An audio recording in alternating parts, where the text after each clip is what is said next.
Appelons-les les premiers-nés. Ils n'étaient en rien humains, mais faits pourtant de chair et de sang, et lorsqu'ils contemplaient les immensités de l'espace, ils éprouvaient émerveillement, crainte et solitude.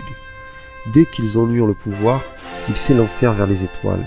Dans leur quête, ils rencontrèrent la vie sous bien des formes, et observèrent son évolution sur un millier de mondes. Ils constatèrent que souvent, les premières lueurs de l'intelligence jetaient de brefs éclats avant de mourir et retourner à la nuit du cosmos. Et comme dans toute la galaxie ils n'avaient rien découvert de plus précieux que l'esprit, ils favorisèrent en tout lieu son apparition.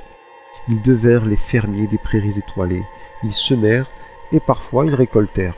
Et de temps en temps, sans passion, ils devaient arracher les mauvaises herbes.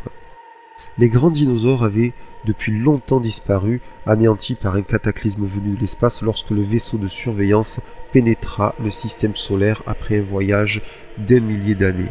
Il survola les planètes extérieures glacées, s'attarda quelque peu au-dessus des déserts de Mars à l'agonie, puis se dirigea vers la Terre. Les explorateurs découvrirent un monde grouillant de vie. Pendant des années, ils étudièrent, rassemblèrent, cataloguèrent. Lorsqu'ils eurent appris tout ce qu'ils pouvaient apprendre, ils entreprirent de modifier. Ils guidèrent le destin de nombreuses espèces, tant sur Terre que dans les mers. Mais il leur faudrait attendre au moins 1 million d'années avant de savoir si l'une de leurs multiples expériences avait abouti. Ils étaient patients, mais point encore immortels. Il y avait tant à faire dans cet univers aux centaines de milliards de soleils, et d'autres mondes les appelaient. Alors, une fois de plus, ils s'enfoncèrent dans les abysses avec la certitude que jamais plus ils ne reviendraient dans cette région de la galaxie. D'ailleurs, ils n'en avaient nul besoin, les serviteurs qu'ils avaient laissés derrière eux achèveraient l'œuvre entreprise.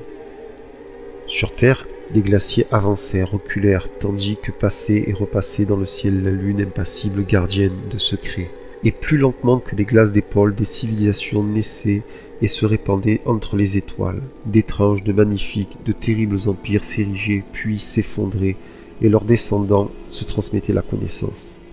À présent, dans les étoiles, l'évolution poursuivait de nouveaux buts.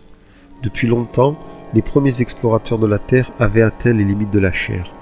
Dès que leurs machines furent supérieures à leur corps, ils émigrèrent.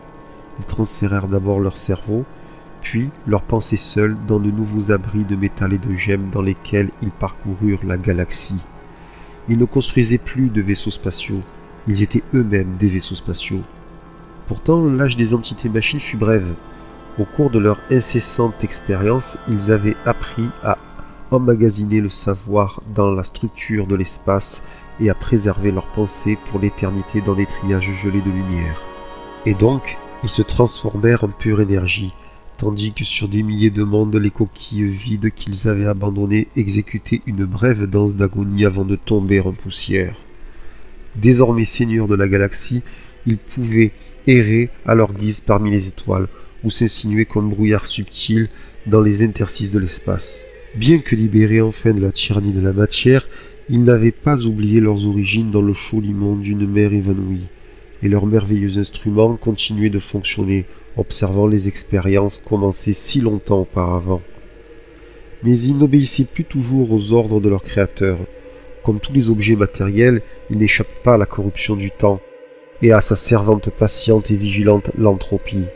Et parfois, ils découvraient et poursuivaient des buts qui leur étaient propres.